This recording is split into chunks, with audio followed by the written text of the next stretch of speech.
Does doing more sets actually get you more jacked? Yes, but no. The answer is a little more complicated, because the perfect number is a little different for each one of us. And my mission is to help you find it in this video, and not just a rough estimate of the overall amount of sets. I want to give you the perfect number of sets for each body part that you can then apply to your workout right away. Right now you might be thinking, why can't I just do like a million sets? I will just push myself really hard and get super jacked. And while in theory this sounds like it should work, because more work should equal more muscle, in reality this is unfortunately not the case. Because each person has a certain limit, which if you go over, you will not be getting more jacked. You will in fact just be getting less jacked. But why does that happen? Well, the reason is fairly simple. There is something little called junk volume, which you need to understand to get to the bottom of this. If you have ever seen the video of Rich Piana, rest in peace, training his arms for 8 hours, then you already know exactly what junk volume is. It simply means that you are doing sets even after that body part is already gone. You want to completely avoid all the junk volume, because once you hit that threshold of what your body is capable of, there is really no point in going further. So now you know that you should not be blasting an extreme amount of sets, because that will do you more harm than good. Because what really builds the most muscle possible is finding that sweet spot that is specific to you. But to find it, you need to realize that not all sets are created equal, mainly because some exercises are simply less taxing and just overall easier to do than others. You can't really say that 3 sets of deadlifts is the same exact thing as 3 sets of the lat pull down, or that the barbell overhead press is the same thing as doing a set of rear delt isolation with 10-pound dumbbells. That would just be insane. You really have to factor in how much each exercise taxes you. That's the only way in which you can have the perfect amount of sets in your routine. Plus, some body parts are bigger and some are smaller, which can also be the reason why it either has a large amount of sets or just a couple. Because the larger the body part is, the longer it takes it to recover. That's why you could hammer calves almost every day, but you would absolutely not be able to do the same thing for the back. This is also highly connected to the level of intensity in your workouts. If you train like a little pussycat, of course that you can do 2 million sets per week, because none of them counted anyway. But if you train really hard,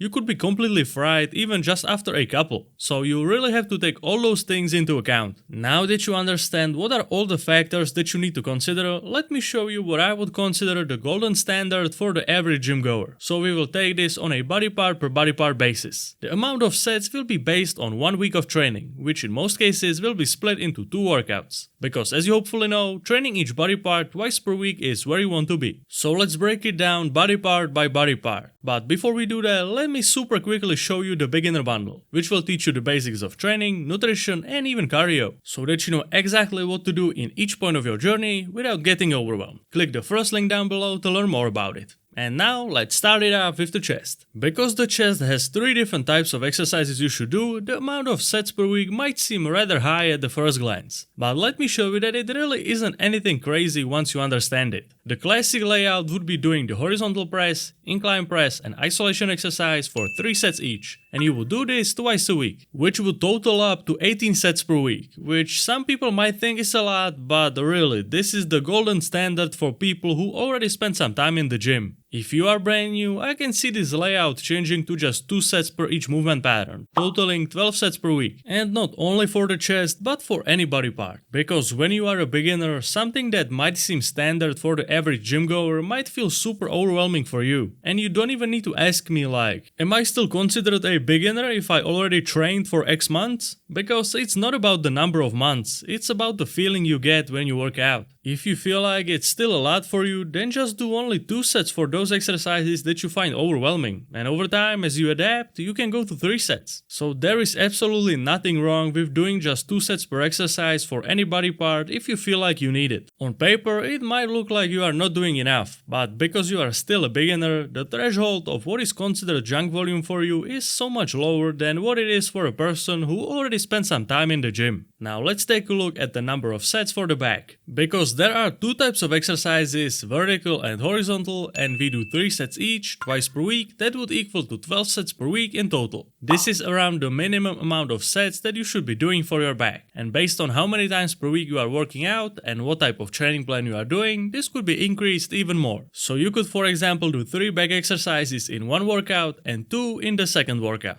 which would be 15 sets in total. Or in the most evolved scenario, it could be 3 back exercises in both the first and the second back workout, which would equal to 18 sets per week. I would consider this the absolute maximum for the back, which should be used only by more experienced lifters. The only way you could get this number even higher is if you are doing pull-ups, and you are only able to do a couple of them in each set. In that case, doing more sets is completely reasonable, so it could easily end up being over 20 sets per week. So to recap, 12 sets per week of back training is around the bare minimum. That will be perfectly fine for most people. This could be scaled up to 18 sets per week if you are hardcore grinding, and up to like 24 sets per week if you are doing a lot of sets of pull-ups, where you can only do a couple of reps in each set. Which sounds absolutely insane, but if you are doing something like 6 sets of pull-ups and you can only do 3 reps in each one of them, it really isn't that crazy, because the set number seems high, but when you factor in the amount of reps, it's completely fine. Now let's talk about the shoulders. Similarly to the chest, we have 3 types of exercises. The main press, which is some variation of the overhead press, and 2 isolation exercises, one for the side delts and one for the rear delts. So if we were to do 3 sets for each one of those exercises twice per week, we would end up with 18 sets per week. And as with the chest, I would consider this number to be the golden standard for the shoulders. You could go over 18 sets per week by adding some more sets to the side and rear delt isolation, which you could easily do without destroying yourself, because these isolation exercises are not really that taxing overall for your body. I would especially recommend this for the rear delt isolation in particular, because that's the area most people are lacking in, so going from just 3 sets per workout to 4 or 5 can be a brilliant idea. So the best number for shoulders is 18 sets per week, and 20 plus sets per week if you decide to add a couple of extra sets to your shoulder isolation exercises. Now it's time for the biceps. As with the chest and shoulders, here we also have 3 types of exercises, but this time it's a little different, as these 2 types are a must-do and this is more of an optional exercise. So if we take just these 2 types of exercises and do them for 3 sets each, twice per week, we would end up with 12 sets per week. I would consider this the bare minimum. But you of course want to include all 3 types of bicep exercises, but that might be really hard to fit in your plan. That's why I recommend having just 2 types at a time.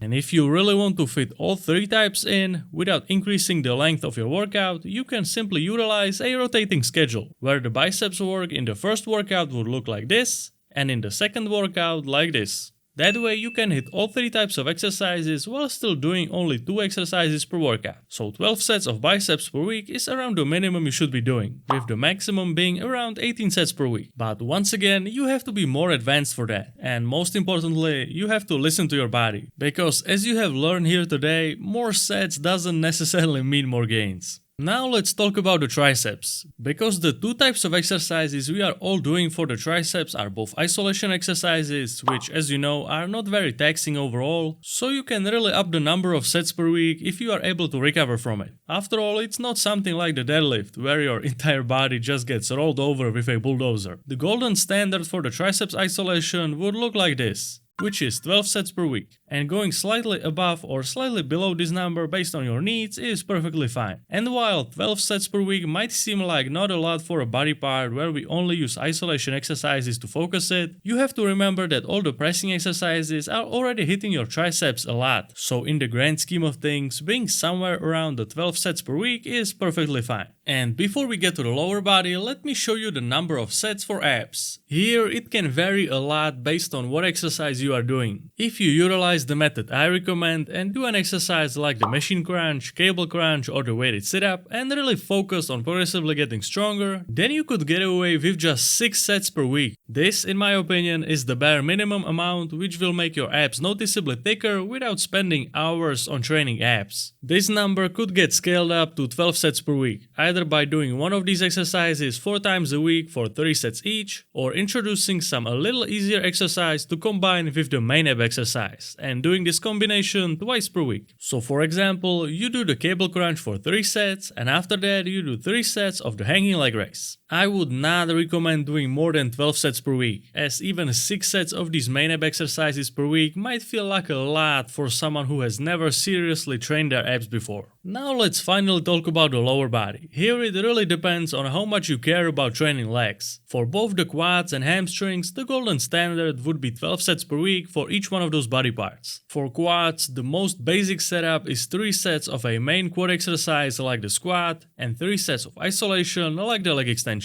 You do this twice a week and you end up with 12 sets per week. Same for the hamstrings, you got 3 sets of the main lift, like the Romanian deadlift for example, and 3 sets of isolation, like the machine hamstring curl. This setup is perfectly fine for the vast majority of people and is exactly what I would recommend. If you really care about your leg size, this number can be a little higher, and if you don't really care about your legs that much, you will be fine even if you decrease this number by a little bit. It's just all about your personal goals. And finally, calves. While you probably know that calves are mostly genetic, that doesn't mean that you should give up on them. The compounding effect really pays dividends over time. So even if you did just 3 sets of calf raises twice per week, over the years you would have much more impressive calves than before and you don't even have to put in that much work. And if your number one goal is getting bigger calves, you can do much more than just 6 sets per week, as calves can really take a beating like no other body part. So you could easily train your calves like 4 times per week. Because as you get more and more advanced in calf training, you will not even get sore anymore, so you will be able to put an insane amount of workload on them. But you gotta get there gradually. There is no way I would recommend training your calves so many times per week if you are not used to it, because you will not be able to handle it. And now you know exactly how many sets you should do for each body part. Hope this helps you out. Please check out the beginner bundle in the first link below if you want to get your journey started in the right way.